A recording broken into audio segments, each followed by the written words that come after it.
ਤੇ ਹੁਣ ਆਪਾਂ ਕੋਰਟ ਵੱਲ ਨੂੰ ਜਿਹੜਾ ਉਹ ਵੱਧਦੇ ਹਾਂ। ਅੱਜ ਦੇ ਜਿਹੜੇ ਅਟਾਰਨੀ ਜਨਰਲ ਕਹਿਣਾ ਜੀ, ਜਿਹੜੇ ਪੰਜਾਬੀ ਅਸਾਈਲਮ ਦੇ ਕੇਸਿਸ ਆ, ਆਰ ਦੇ ਮੋਸਟਲੀ ਪੋਲੀਟੀਕਲ ਆ, ਰਿਲੀਜੀਅਸ ਆ, ਕੀ ਆ ਇਹਨਾਂ ਦੀ ਕੋਰਟਸ ਦੇ ਵਿੱਚ ਜ਼ਿਆਦਾ ਸਥਿਤੀ ਕਿੱਦਾਂ ਦੀ ਚੱਲ ਰਹੀ ਹੈਗੀ? ਪੰਜਾਬੀ ਕੇਸਿਸ ਜ਼ਿਆਦਾ ਜਿਹੜੇ ਹੈਗੇ ਆ ਪੋਲੀਟੀਕਲ ਓਪੀਨੀਅਨ ਵਾਲੇ ਆ, ਤੇ ਧਾਰਮਿਕ ਵਾਲੇ ਬਹੁਤ ਘੱਟ ਆ। ਮਤਲਬ ਉੱਦਾਂ ਧਰਮ ਤੇ ਰਿਲੀਜਨ ਵਾਲੇ ਜਿਹੜਾ ਕਹਿ ਲਓ ਪੋਲੀਟਿਕਸ ਵਾਲਾ ਜਰਨਲ ਜਿਹੜਾ ਇਕੱਠਾ ਹੁੰਦਾ, ਪਰ ਜਿਹੜਾ ਪਿਓਰ ਰਿਲੀਜੀਅਸ ਅਸਾਈਲਮ ਆ ਉਹ ਘੱਟ ਆ।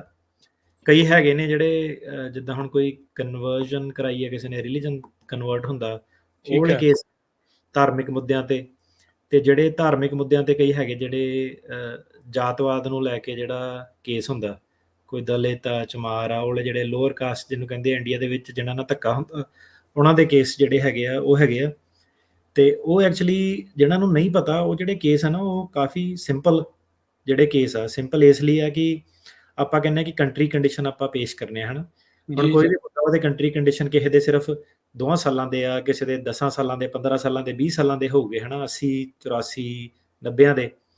ਤੇ ਜਿਹੜਾ ਜਾਤਵਾਦ ਵਾਲਾ ਇਹਦੇ ਕੰਟਰੀ ਕੰਡੀਸ਼ਨ ਹੈਗੇ ਹਜ਼ਾਰਾਂ ਸਾਲਾਂ ਦੇ। ਇਹਦੀ ਮਤਲਬ ਕੋਈ ਪ੍ਰੋਬਲਮ ਨਹੀਂ ਕਦੀ ਵਕੀਲ ਨੂੰ ਆਣੀ।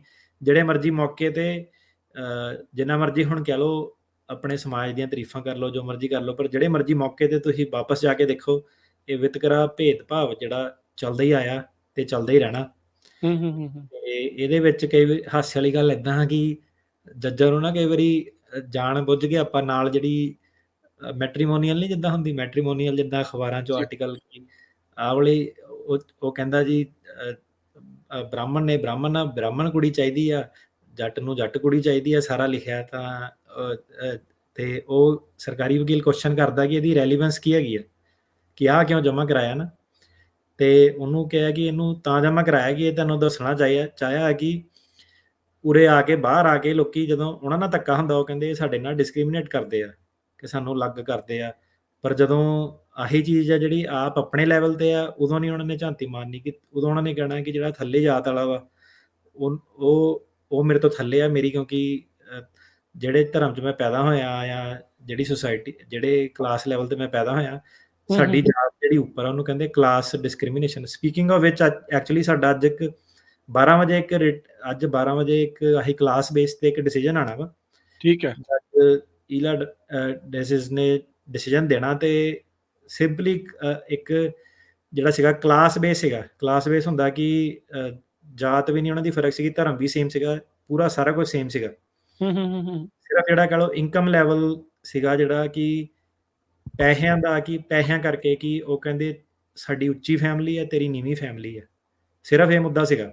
ਐਲੀਟਿਜ਼ਮ ਆ ਗਿਆ ਫਿਰ। ਐਲੀਟਿਜ਼ਮ ਆ ਗਿਆ, ਜਿੱਦਾਂ ਕਿ ਆਪਣਾ ਪਿੰਡਾਂ ਦੇ ਵਿੱਚ ਕਿ ਲਵ ਮੈਰਿਜ ਸੀਗੀ ਬੰਦੇ ਤੇ, ਆਹ ਵਾਲਾ ਮੁੱਦਾ ਆ ਗਿਆ ਕਿ ਸਾਡੇ ਕੋਲ ਪੈਸੇ ਤੇਰੇ ਕੋਲ ਜ਼ਿਆਦਾ, ਸਾਡਾ ਸਟੇਟਸ ਜ਼ਿਆਦਾ, ਸਾਡੀ ਉੱਠਣੀ ਬੈਠਣੀ ਤੇਰੇ ਕੋਲ ਜ਼ਿਆਦਾ ਵਾ।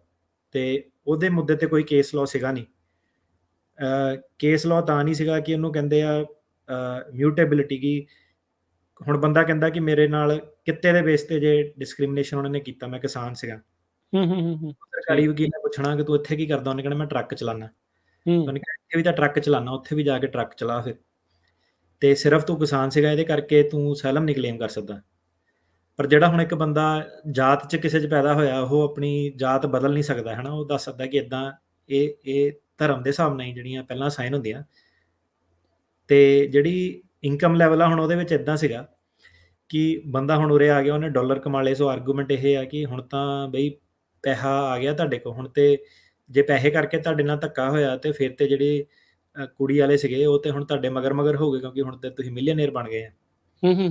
ਤੇ ਉਹਦੇ ਵਿੱਚ ਫਿਰ ਇਹ ਚੀਜ਼ ਤੇ ਬਹਿਸ ਸੀਗੀ ਕਿ ਨਹੀਂ, ਇਹ ਮੁੱਦਾ ਸਿਰਫ ਇਦਾਂ ਦਾ ਨਹੀਂ ਹੈਗਾ ਕਿ ਇਹ ਤੁਹਾਨੂੰ ਲੱਗਦਾ ਕਿ ਪੈਸਾ ਦੇਖ ਕੇ ਬੰਦਾ ਆਪਣੀ ਸੋਚ ਬਦਲ ਲਊਗਾ। ਪਰ ਜਿਹੜਾ ਐਲੀਟਿਜ਼ਮ ਜਿਹੜਾ ਇੰਡੀਆ 'ਚ ਹੈਗਾ, ਜ਼ਮੀਨ ਜਾਇਦਾਦ ਵਾਲੇ, ਜਗੀਰਾਂ ਵਾਲੇ, ਉਹ ਇੱਕ ਧਰਮ ਦੇ ਨਾਲ, ਜਾਤ ਦੇ ਨਾਲ ਇੱਕ ਹੋਰ ਚੀਜ਼ ਜਿਹੜੀ ਆਪਣੀ ਕਲਾਸ ਜਿਹੜੀ ਉਹ ਸਾਰੀ ਦੇਖਦੇ ਆ। ਉੱਤੇ ਜਿਹੜੀ ਆਰਗੂਮੈਂਟ ਸੀਗੀ, ਡਿਫੀਕਲਟ ਆਰਗੂਮੈਂਟ ਸੀਗੀ ਸਾਰੀ। ਜਿਹੜੀ ਜੱਜ ਸੀਗੀ ਕਾਫੀ ਉਹਦੀ ਵਧੀਆ ਰੇਟਿੰਗ ਆ, ਪਰ ਉਹਨੇ ਵੀ ਕਹਿੰਦਾ ਮੈਨੂੰ ਨਾ ਦੇਖਣਾ ਪੈਣਾ, ਪੜ੍ਹਨਾ ਪੈਣਾ। ਉਹਨੇ ਡਿਸੀਜਨ ਜਿਹੜਾ ਰਿਜ਼ਰਵ ਕਰ ਲਿਆ ਸੀ 1-2 ਮਹੀਨੇ ਲਾ ਕੇ। ਠੀਕ ਹੈ।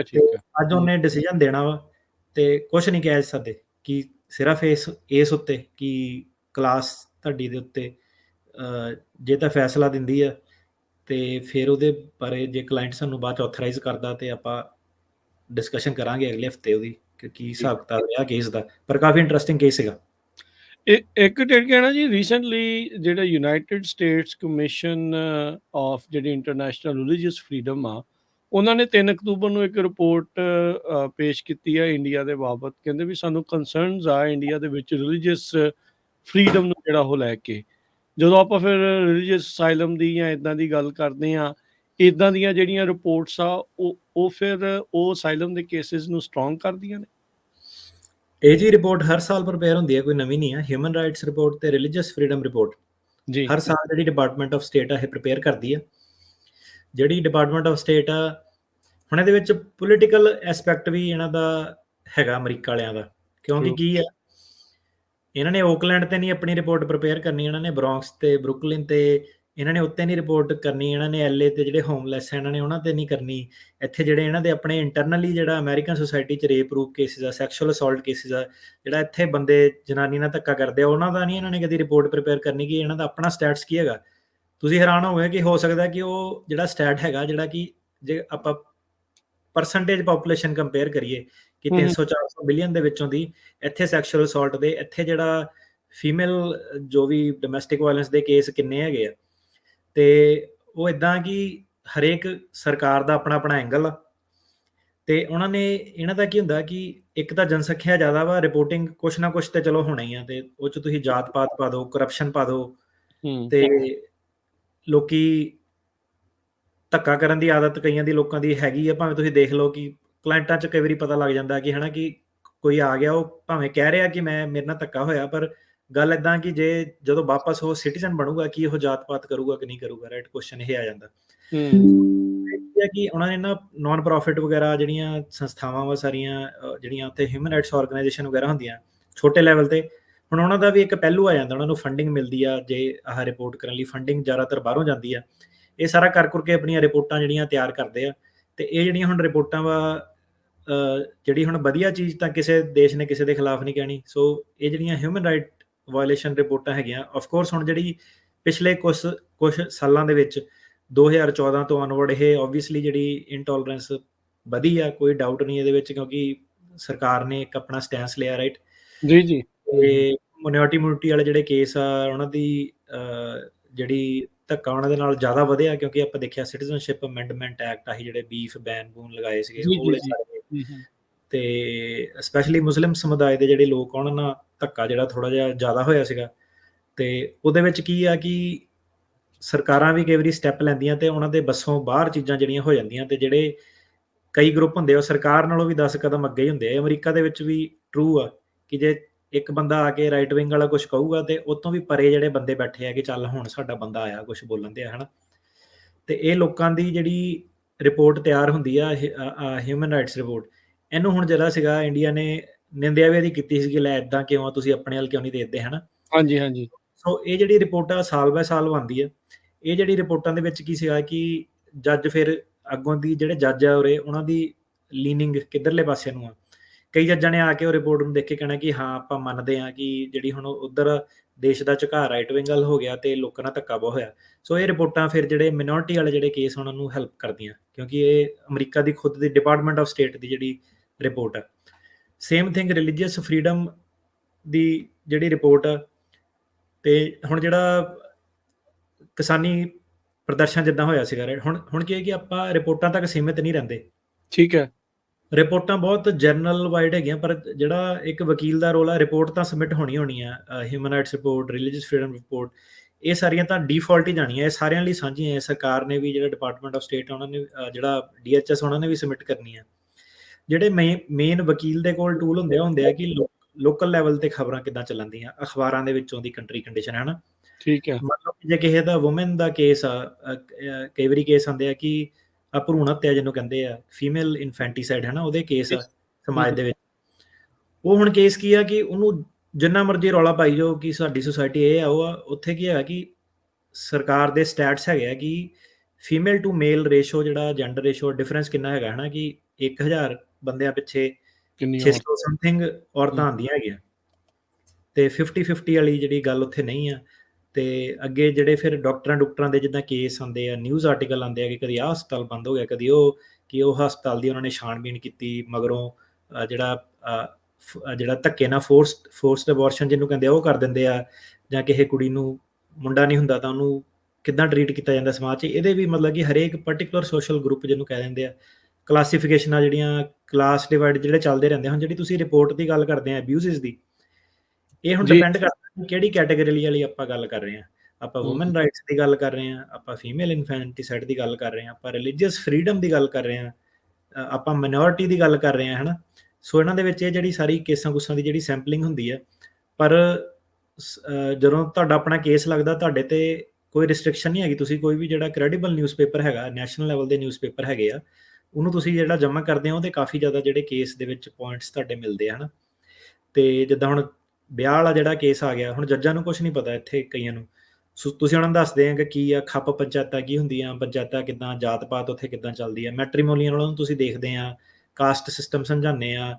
ਇਹ ਜਦੋਂ ਸਾਰਾ ਕੁਝ ਸਮਝਾਉਂਦੇ ਆ ਤਾਂ ਕਈ ਆਪਾਂ ਕੇਸ ਦੇਖਦੇ ਆ ਕਿ ਉਹ ਕਹਿੰਦੇ ਕਿ ਪਰ ਤੈਨੂੰ ਤਾਂ ਹਾਈ ਕੋਰਟ ਪ੍ਰੋਟੈਕਸ਼ਨ ਦੇ ਸਕਦਾ, ਫਿਰ ਤੁਸੀਂ ਉਹ ਵਾਲੇ ਕੇਸ ਸਮਝਾਉਂਦੇ ਆ ਕਿ ਜਿਹਦੇ ਵਿੱਚ ਹਾਈ ਕੋਰਟ ਨੂੰ ਪ੍ਰੋਟੈਕਸ਼ਨ ਦੇ ਦਿੱਤੀ ਸੀਗੀ ਕਪਲ ਨੂੰ, ਇੰਟਰਰੇਸ਼ੀਅਲ ਕਪਲ ਸੀਗਾ, ਜੀ ਜੀ Punjab and Haryana high court ਨੇ ਦਿੱਤੀ ਸੀ, ਪਰ ਜਿਹੜੇ ਉਹ ਹਰਿਆਣੇ ਤੋਂ ਸੀਗੇ ਤੇ ਉਹ ਜਿਹੜੇ ਪਿੰਡਾਂ 'ਚ ਸੀਗਾ ਉਹਨਾਂ ਨੇ ਬਾਈਕਾਟ ਕਰਤਾ ਸੀਗਾ ਸਾਰਾ, ਉਹਨਾਂ ਨੂੰ ਨਾ ਕੋਈ ਬੱਸ ਤੋਂ ਰਾਈਡ ਦਿੰਦਾ ਸੀਗਾ, ਨਾ ਉਹਨਾਂ ਨੂੰ ਕਰਿਆਨੇ ਤੋਂ ਰਾਸ਼ਨ ਪਾਣੀ ਮਿਲਦਾ ਸੀਗਾ, ਤੇ ਸੋਸ਼ਲ ਬਾਈਕਾਟ ਹੋ ਗਿਆ ਉਹਨਾਂ ਸੋਸ਼ਲ ਦਾ। ਬਾਈਕਾਟ ਜਿਹੜੀ ਕਰਤੀ ਹਨਾ।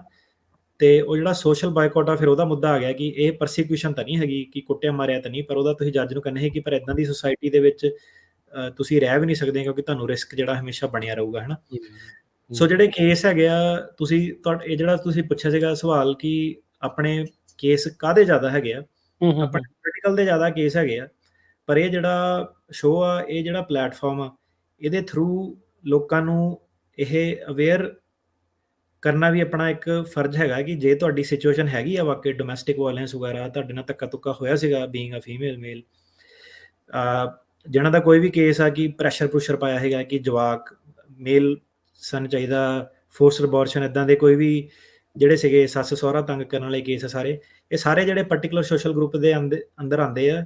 ਕੇਸਾਂ ਦੇ ਬੇਸ ਬਹੁਤ ਜ਼ਿਆਦਾ ਹੈਗੇ ਆ, ਪਰ ਲੋਕਾਂ ਨੂੰ ਪਤਾ ਨਹੀਂ ਹੈਗਾ। ਕਈ ਲੋਕਾਂ ਦਾ ਤਾਂ ਇਦਾਂ ਕਿ ਆਂਦੇ ਪੋਲੀਟੀਕਲ ਦੇ ਹਿਸਾਬ ਨਾਲ, ਤਾਂ ਜਦੋਂ ਕੇਸ ਕੁਛ ਡਿਸਕਸ ਕਰੀਦਾ ਕਿ ਤੂੰ ਕੱਲੀ ਕਿਉਂ ਆ ਗਈ, ਘਰ ਵਾਲਾ ਤੇਰਾ ਕਿੱਥੇ ਆ, ਤੇ ਵਿੱਚੋਂ ਦੀ ਕੇਸ ਕੋਈ ਹੋਰ ਹੀ ਨਿਕਲਦਾ, ਤੇ ਜੱਜ ਜਿਹੜਾ ਹੈਗਾ ਉਹ ਪਹਿਲਾਂ ਹੀ ਸੁਣ ਕੇ ਕਹਿੰਦਾ ਕਿ ਲੈ ਮੈਂ ਤਾਂ ਇੱਥੇ ਕਨਵਿੰਸ ਆ, ਤੈਨੂੰ ਦੂਜਾ ਜਿਹੜਾ ਆਪਣਾ ਪੋਲੀਟੀਕਲ ਪਹਿਲੂ ਉਹਦੀ ਦੱਸਣ ਦੀ ਮੈਨੂੰ ਲੋੜ ਨਹੀਂ। ਲੋੜ ਹੀ ਨਹੀਂ ਆ।